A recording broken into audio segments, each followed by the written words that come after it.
So ever since Dave Chappelle had released his comedy special on Netflix called The Closer, the Alphabet Mafia has been after him heavy. And Dave Chappelle was saying that he welcomed being canceled. When people said he was canceled, he said, if this is the way canceled being feel, I like it. People forget who Dave Chappelle really is. If you follow his career, Dave Chappelle is one that's always been on the edge with his comedy. But a lot of things Dave Chappelle stated in The Closer is what a lot of people were actually saying behind closed doors, but he was brave enough to say it publicly in front of the world. And now he is being attacked everywhere, shape, or form. And he's still not backing down. See, by now, usually when they attack a black man like that, he normally bowed the knee.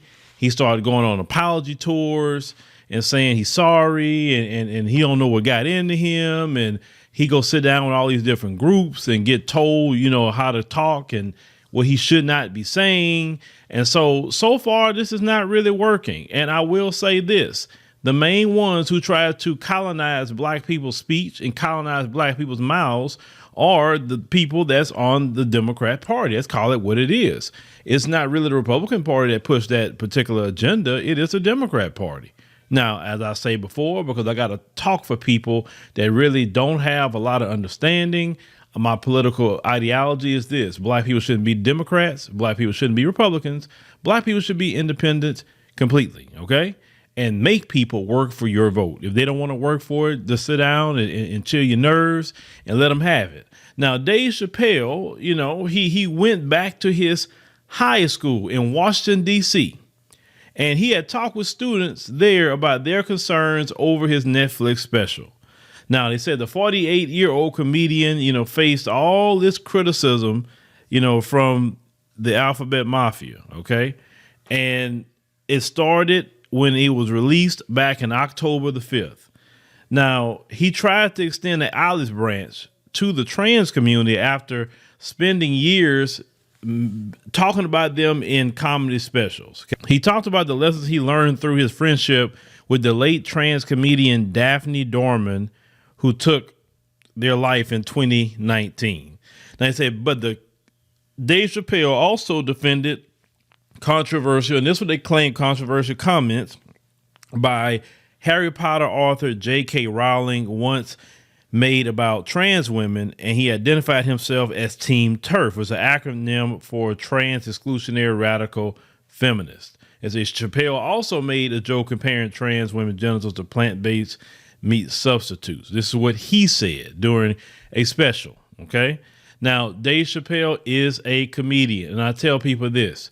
Dave Chappelle has talked about black people heavy in his comedy. He said all kinds of things about black people. He's talked about white people.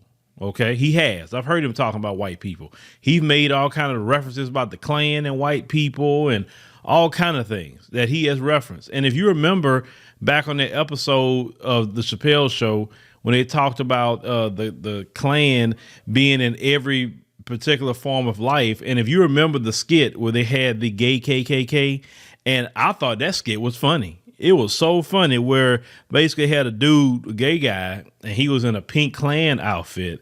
And then he went to the black people's house. He said, hello. He said, hey, I'm from the KKK. He said, hey, listen. He said, we had a meeting and, you know, we were just talking and we really don't like you guys like in the neighborhood. Could you consider going back to Africa? Like, it was just funny. It was funny. I thought it was.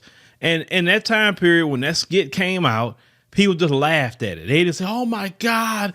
And, you know, Dave Chappelle been joking about LGBT. Like that same, he had another episode where he talks about like gay was in everything, like gay lawn service, gay DMV, gay, like he's been doing that.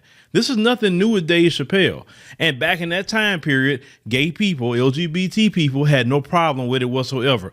But we have this rise of, you know, children, in my opinion. Everyone is like kindergarten children. You say one thing and they're crying like kindergarten children. You know, a list of lessons that I was taught at kindergarten. What's that old thing? You remember that saying, sticks and stones break my bones, but words will never hurt me? I was taught that in kindergarten, right? And teaching you to not let what people say stick to you like that. But today, anything about certain people, let me not say that, certain people, oh boy, and we're not talking about something egregious like slurs. I'm saying something extremely disrespectful. I mean, it's things that we just all kind of notice in society, and they don't counter what Dave Chappelle is saying, like saying, okay, well, let me talk to you. And then when you have other people who are trans in the community, like Flame Monroe, come and Flame Monroe went on CNN and said, I agree with everything Dave Chappelle said. Oh, see, they don't want to talk to Flame Monroe. They don't want to talk to him. You know what I'm saying? Saying that, listen, on top of that, I'm black. And Flame Monroe talked about the racism in the LGBT community because Flame Monroe is black and also a comedian as well. So if Flame Monroe didn't have an issue with Dave Chappelle, then why is it that these other people? But it's not about so much what Dave Chappelle said. He talked about this. This is about silencing a black man. And how dare Dave Chappelle have any kind of opinion about anything. As long as he talking about black people and calling us N-words and all of that, that's fine. He can even talk about white people. That's fine too. But these certain groups, oh no, you can't talk about them. They're the Holy Grail. And this is comedy, ladies and gentlemen, comedy. Comedians have said all kinds of things about black people. A lot of them. Only one that really got in trouble was Michael Richards, is because he was saying the N-word. Other than that, black people don't trip on that. Now, it said that he received a mixed chorus of cheers and boos 2 days prior when he appeared to the estimated 580 students at the school. Now, those who showed up Tuesday to lock their cell phones, it said, in special pouches to prevent them from recording the assembly. It said this according to Politico, which confirmed details about the event with 2 days with two students who attended, one with their parents. This person's name was Carla Sims. Right? Now, they said that they asked the students to remain anonymous for, say, fear and retaliation from the high school. As the Elton reps did not immediately respond to requests to speak. Now, they say about 8 students asked Chappelle Q&A questions. It said a spokesperson for the school told. It said, now, one student called him a bigot during a 60-minute dialogue in the school's auditorium. Said, I'm 16. I think you're childish. You handled it like a child. They said, my friend, you say, with all due respect, I don't believe you could make one of the decisions I have to make on a given day. He said he replied. It's a response that appeared to upset some students present who were hoping for a sort of apology. And the one person said, your comedy kills. And then he responded, N-words are killed every day. The media's not here, right? Yeah, see, Dave Chappelle's not going to back off from you. He's not. He's not going to like, okay, well, I'm going to use these students and get him told. Like, you're just not going to tell Dave Chappelle nothing.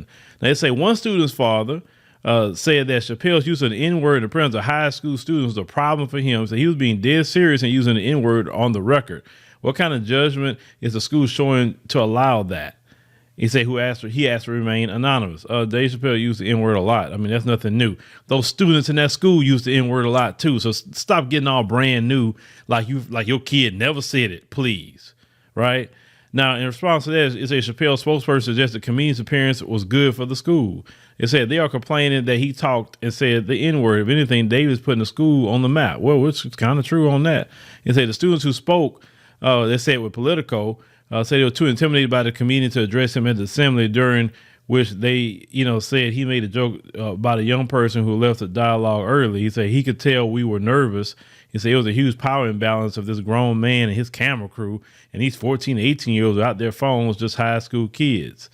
Yeah, with Dave Chappelle, he controls his image, and that's powerful that he do that. Like, he's not going to be anywhere until all cell phones are collected.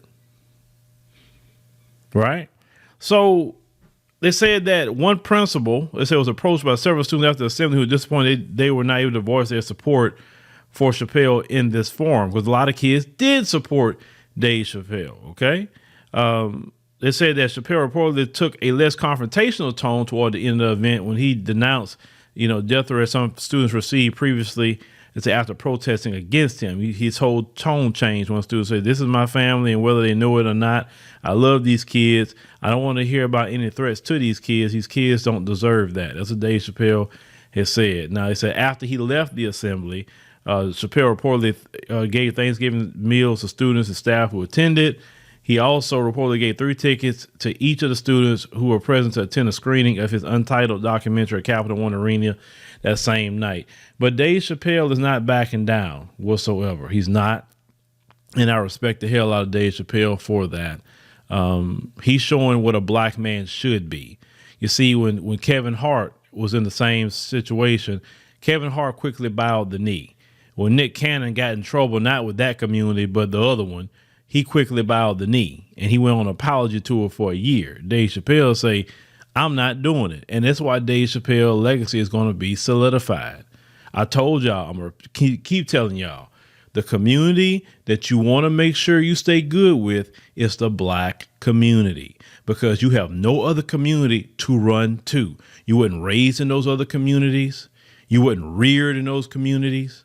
Those communities didn't support you in the beginning. It was black community that supported you. So you make sure that you keep the support of the black community, period. Now, if you cause some issues with the black community, then you go on an apology tour and you start apologizing to your own community, because you never want to be on the outs with your own community. Understand? And the black community supports Dave Chappelle, so he's good. And it's not just the black community, because there's a lot of white people support what Dave Chappelle is doing and say, man, he's standing up. I can respect that. Any black man that take a stand, whether people you agree with him or not, they respect the hell out of it. You understand? Dave Chappelle is not a colonized black man. Well, he got to be bound his freaking knee for everything that he has to say. And you have to understand, he's the guy that walked away from $50 million. So since he walked away from $50 million from them folks giving him money, came back and made his own money, and he's bigger than what he was before, you can't tell him nothing. And that's what they can't stand. They can't stand a black man they can't say nothing to. Oh, they hate that. So shout out to Dave Chappelle. Dave Chappelle is definitely one of the trailblazers of black men. And more brothers need to take that lead. If you said something, stand on it and don't back down. Unless your community, and even if your community is upset with you, if it's truth, what you're saying, if it's righteousness, stand on that too.